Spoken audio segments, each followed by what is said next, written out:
Halos 20 milyong Pilipino ang tuturing na mahirap base po sa datos ng Philippine Statistics Authority. Ito raw mga Pilipino na bahagi ng pamilya ng 5 na ang buwan ng kita ay mas mababa sa 12,000 kada buwan. Na mabawasan ng 9% ang poverty incidence hanggang sa 2028.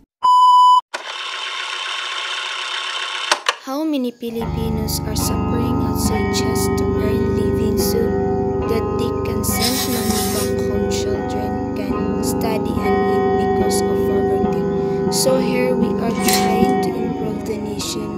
We have brothers, so many of them. They go to abroad and they suffer ex all rapes.